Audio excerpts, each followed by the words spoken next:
This really wasn't how today was supposed to have gone. Because today we were supposed to have a day over at Courtenay Sport, getting this thing on the dyno and finally seeing what brake horsepower this is putting out after all the work we've recently put into this.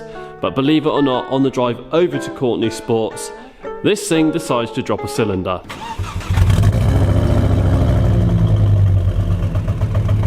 Cheers! Yeah, that one's not good. There's 100. Now 4 cylinders on this were reading at 150 psi, and 1 cylinder, the one right in the middle, is actually the third, was reading at 100 psi. Now the guys over at Courtenay Sports suspect that when we get the engine out, we're either going to find a cracked liner or even potentially a cracked piston. But then you've got hot bang map on it as well, which are notorious for cracking pistons. Just listen to this.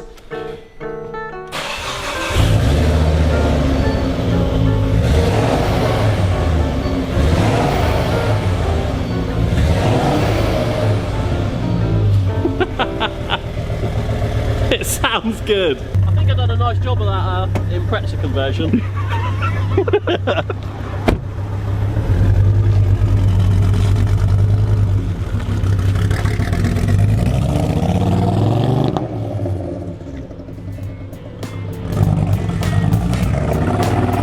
So it's back to the workshop to find out why the engine has dropped compression. And to do that, we're going to need to take the engine out, which means stripping the front end down, draining all the coolant and oil, and stripping off all the extra bits, like any wiring and the washer jets. I then removed the intercooler, undone the radiator, and made a right schoolboy error of this with not keeping a tray near me to catch any of the coolant left in the rad. Oh, no. And it made a right mess.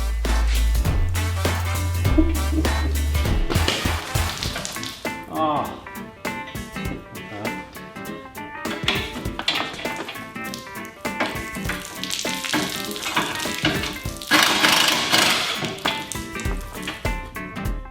I could then undo the nuts holding the crash bar to the chassis legs, as removing the complete front panel is going to make getting this engine out a lot easier. And this worked really well, as the crash bar and front panel come out in one piece. And I'm just hoping, fingers crossed, that the chassis legs stay in place and don't move, because that's going to give us an issue if they do with getting the front panel back on once the engine goes back in. And later on towards the end of the video, I'm going to be explaining what plans we have in place for the car and why we will be separating the crash bar from the front panel and sending it away to be modified. And I could now start removing the turbo boost pipes, as I need to gain access to the engine covers to remove them, which will allow me to undo the wiring for the injectors and the coil packs, as all the wiring attached to the engine needs undoing. And most of this was actually around the front of the engine, which made removing it nice and easy.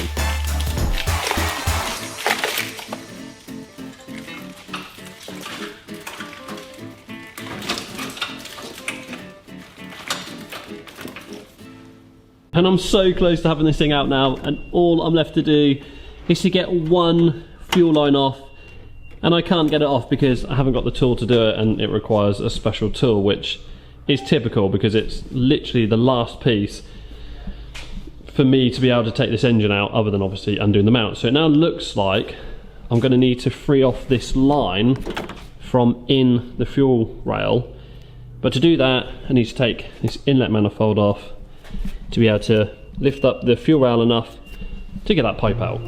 And we're so close to getting this engine out now, which was never really the plan. We never thought we'd be going this far with it, but what did we honestly really expect? We bought the cheapest Ford Focus ST that we could find on Facebook Marketplace, which was never running right, had been through a police auction, and is a categorised write-off. And then we decided to see what power it's making by putting it on a rolling road. To which it made an impressive 187 brake horsepower, which later on we found out was due to a well-worn turbo. So we sent this off to be refurbished and replaced a load of other parts while we was at it. So by having to now take the engine out after all the work that's gone into it is a bit of a kick in the teeth. Gonna go somewhere anyway. Fingers. Oh, stop! Down! Ah! Other one. Other down. What, lock them down, yeah, that's the one. There you are. Up. No. You need to get the engine straight, mate, because what's happened is this is just going to come yeah, I know, yeah. the camshaft. There we go. Right, can we go in a bit more? Oh, there we go. Right, let me take it up now. Yeah, that's better there. Right. Oh. Okay. I think so. Stop! The engine's still attached, it's going up with the car. Is it? Yeah. Ah! Right. What was that? That's right, isn't it? Oh, it was loose a minute ago. Was it? Yeah, if I drop it on the jack a bit. Are you winding me up? No, I'm being legit. Hold on. Shall I keep going up? Hold on, just a minute. Right, yeah, go up just slowly. Yeah, it's good.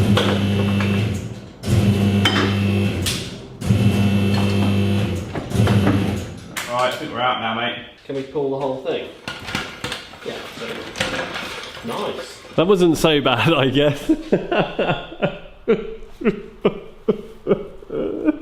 And to be honest, it's probably not a bad shout that this engine has come out, because there's definitely a few underlying issues with this. And I think the first one for me, and the most important one really, obviously other than now having to take the head off to see what's actually wrong with it as to why we've got the misfire, but we're losing, well, we're not losing a lot of oil, but there seems to be a bad oil leak on the front of the block here around this sort of dipstick area, oil filter housing. Somewhere there it's leaking oil, and it is absolutely covered everything in oil, but it's done it over such a long time that all the wiring is all split, it's gone brittle, it's broke all the casing is coming off the wiring. So it's going to be nice to clean all that up, strip some of this down, and to hopefully find out where that oil leak is coming from. And this is definitely where I am out of my depth, because I've never stripped an engine down by myself in my life, and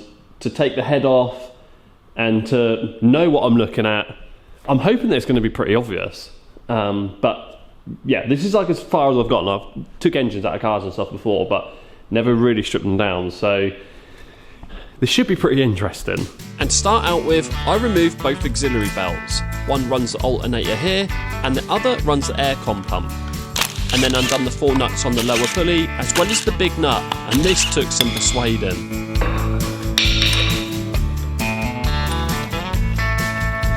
It was a little bit awkward, but this then just pulled off, which allowed me to undo the tensioner for the cam belt, which slackened the belt off enough to allow me to pull it off.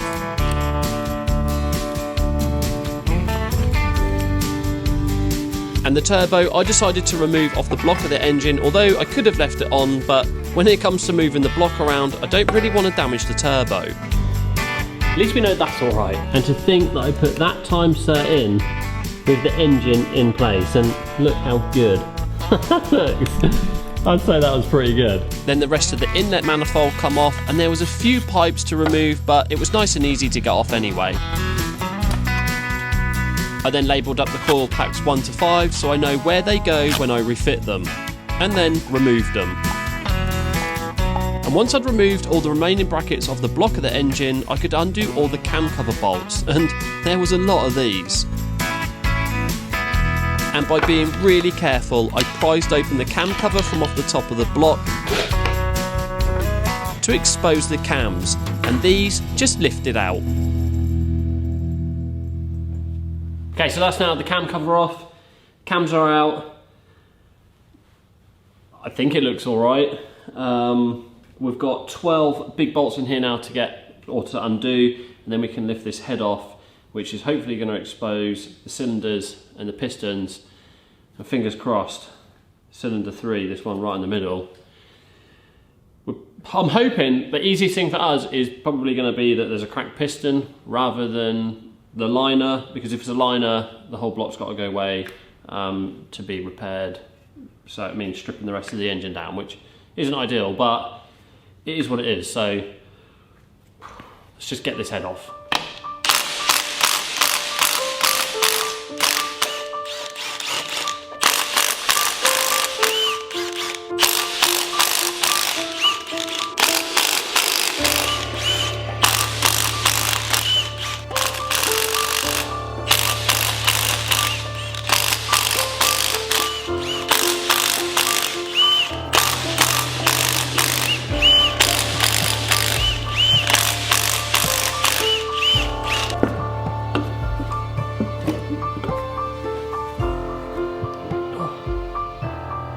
Moment of truth.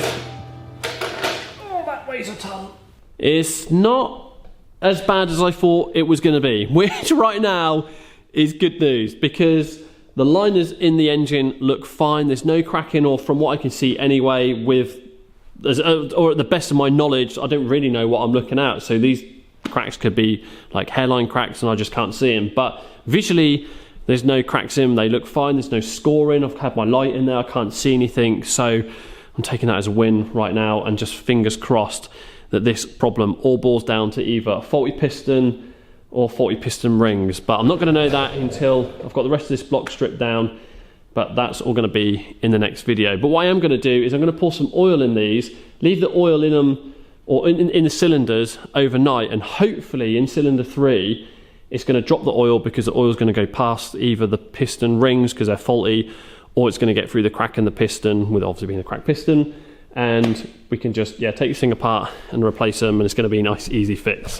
Now at the start of this video I did say we were sending the crash bar off to be customized, and that's because we're having a completely new custom one making for the car. Basically we want to bull bar in the intercooler with using the crash bar and having a skid pan made for this. Now you can probably see where this is already going, because we are fully gonna send this thing off-road. Now we already have some 16-inch alloy wheels wrapped in some off-road tires. Now these wheels just fit over the calipers and the brake discs really nicely. It's nice and snug, which look really good once they're on. We've got some big arches here as well. We're gonna be fully jacking this thing up, cutting out the quarter panels, cutting out the wings, getting this thing up in the air. Not massively, but just a bit, just enough so we can send this thing down some green lanes as fast as we can. And the nice thing is that we live in Norfolk, we're surrounded by fields and green lanes, and yeah, this is going to be some serious fun. But that is all going to come in the next lot of videos. So I hope you enjoyed this video. If you have, hit that like button, hit that subscribe button, and we'll see you all in the next one. The question is it going to disappear? I'd laugh if that just completely disappeared. Inside of the thing is so mouldy. It's disgusting. You've got gloves to drive it? Yeah. This steering wheel is minging. It needs to give Geordie a call. We need to take the interior out.